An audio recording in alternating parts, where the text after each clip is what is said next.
We're named after another vice president, Humphrey Building. Yeah. There. Yeah, I forgot about that.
Very welcome. Welcome back. Yeah. I was just noting for you that named after Humphrey and those vice presidents. Cards, right? You can get a beautiful piece of architecture like this named after you someday. Yes. Great. Thank you.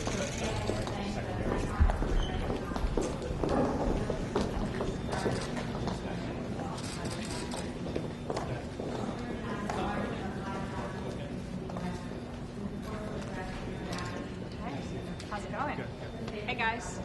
Hey friends. How can I help? I don't know. Macaulay's the director of the show. I'm just showing up. This is Macaulay's show.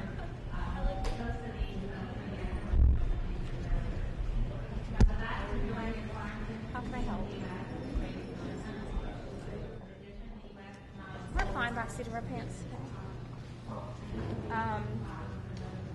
Once you guys go upstairs, I think he's going to go, there's like a operations center, and he'll shake some hands. We're going to convene the task force meeting so you guys can get a little bit of that. I know he'll deliver remarks. I think Azar will. TBD on how much longer I can keep you guys in. At least come for some of it. Right. See what happens. At the very least, he talked to me. I know it's not helpful for you guys, but for everyone else. Talked to Hannity when we're at CPAC for like 15 minutes. He asked some coronavirus questions. Seemed to be some news in there. So I was helpful with Indiana and some of the other stuff that we've been getting all day. Is that going to be on his show tonight? Tonight. Yeah. Anything else I can answer while we're all here? So they're going upstairs to the meeting right now. I believe totally off the record. I think he's just in the restroom right now. That's okay. Saturday. Yeah, tomorrow.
All right, well, thank you, everyone. Thank you for the media being here. Members of the task force, welcome over to HHS. Thank you for coming here. We've often done this in the White House Situation Room. We're having this here with many of our public health professionals. Mr. Vice President, thank you for joining us personally over here.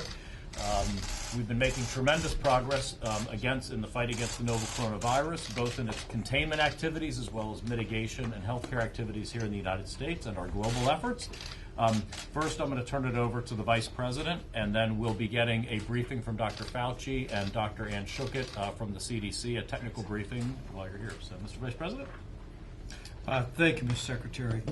And I want to thank all the members of the White House Coronavirus Task Force for all of your efforts since the President stood up this task force many weeks ago. I know you all have been literally working long days and nights.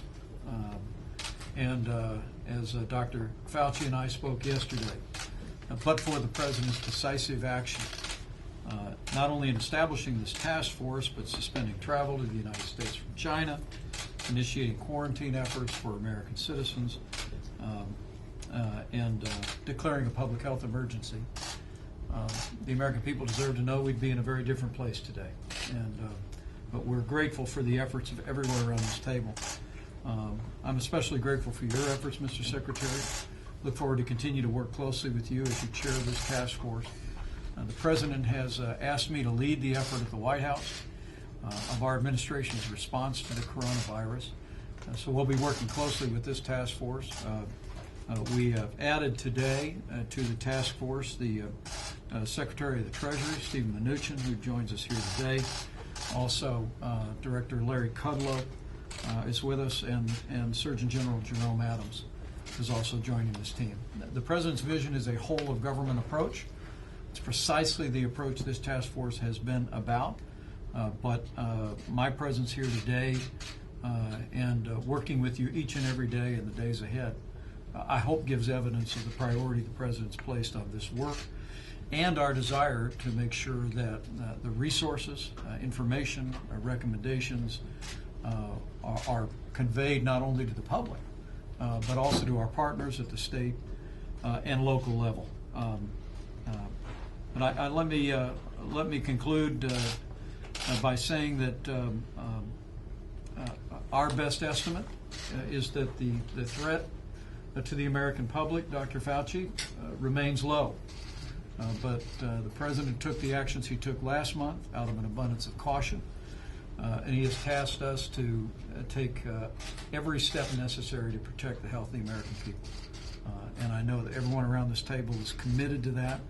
On behalf of the President, I want to thank you for your efforts and assure you that in the days ahead, we're going to make sure that the full resources of the federal government continue to be brought to bear in confronting the coronavirus here at home. And I look forward to your recommendations and to your counsel and to being able to carry those recommendations to the President as we continue to deal with this issue. The President has no higher priority than the health and safety of the American people.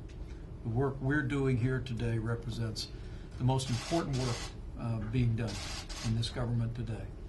And apart from our national defense, you are the first line of defense for the health of the American people. The agencies represented here do extraordinary work every day, but I want to thank you on the President's behalf for the work that you've done in fashioning our nation's response to the coronavirus, and I look forward to continuing to work with you as the days and weeks unfold.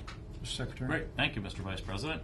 Next, I will turn it over to Dr. Tony Fauci, who none of you but one member of the media yesterday actually asked who he was, and we were wondering where he had been living the last several decades to not know the great Dr. Tony Fauci, the director of the National Institute of Allergy and Infectious Disease. So, Dr. Fauci, please. Thank you very much, Mr. Secretary. Mr. Vice President, thank you for being here. I'm just going to take a couple of minutes to do a little brief sketch of the biology of coronaviruses and put it into the context of what we're dealing with this disease. And then we'll talk a little bit about the epi with Dr. Schuchat. So coronaviruses before the year 2002 were felt to be relatively insignificant viruses responsible for about 15 to 30% of the common colds that essentially each and every one of us in this room experience every year.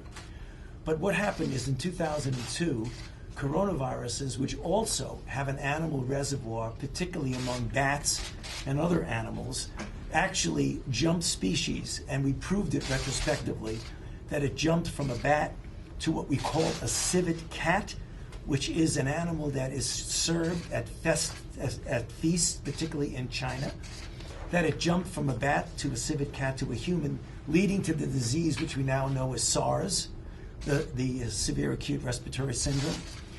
That had 8,000 people and about 775 deaths for a death rate of about 9 to 10%. Then, about 12 years later, when we got to 2012, what we had was the Middle East respiratory syndrome, another coronavirus. This one with a death rate of about 36%. And lo and behold, now, in 2019 into 2020, we have a new novel coronavirus. The likelihood that this did the same pattern of jumping species is almost certain. We don't know exactly what the intermediate host was. So we're dealing with now something that's unique and troublesome, as we've seen the havoc that has been wrenched in China with the number of cases they've had, is that this virus has adapted itself extremely well to transmissibility in humans. Some viruses, when they jump species, can be deadly, but they're very poorly adapted to humans. This one has the capability of spreading readily from human to human. It results in a pulmonary disease in those who have serious disease. The death rate, or what we call the case fatality rate, is about 2%, 2.5%. Whether that's the most accurate, we don't know, because it's conceivable that there are enough people who are below the threshold of detecting symptoms so that the denominator of that equation might be larger, hence the death rate may be less. But even that is a serious case fatality rate, because seasonal influenza has a case fatality rate of 0.1%. So therefore you have somewhat of a serious potential for morbidity and mortality. So right now what we're seeing is that we're seeing this spreading through multiple countries that you can hear a bit about from Dr. Shukin. What we need to do now, obviously, is the containment, as well as, if it comes to that, the mitigation of the effect of this. So we're dealing with a serious virus that we're taking very seriously because of its potential. So I'll stop there and we'll move on to. And another. Thanks, guys. Let's go, press. Mr. Vice President, can you clarify who is in charge of the task force? Is it you or is it Secretary Azar? The President has asked me to lead our administration's effort in response to the coronavirus. Are you leading the task force? I'm leading the task force. We'll continue to rely on the Secretary's role as chairman of the task force and the leader of Health and Human Services. But we've known each other for many years. We've worked together very closely over the years, and the President has every confidence in the Secretary, as I do. But the President wanted to make it clear to the American people that we're going to bring a whole-of-government approach to this. The President wanted to make it clear that what a priority this is for him and for our administration. To that end, I also spoke today and last night with the Republican and Democrat leadership of the House and Senate. We're already beginning discussions over an additional supplemental bill. We'll be leaning on the task force for guidance. But those were productive conversations and very positive. This is the time when the President's made it clear we want all hands on deck. My role is to help lead this effort with the White House Corona Task Force, but also engage our governors, engage local officials, including mayors around the country, and work with members of Congress on Capitol Hill to make sure that all the agencies represented here in our state and local partners have the resources they need to respond. Thanks, guys. Is there anything more that we can say about the California case? Here we go, let's go. Let's go. Thank you. Thank you. Thank you. Thank you. Thanks, everyone.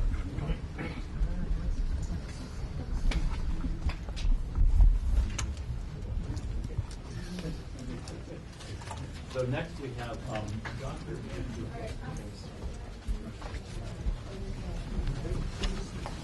Yeah, we'll go back to the conference room. Okay. Wait. The meeting won't. We'll do it.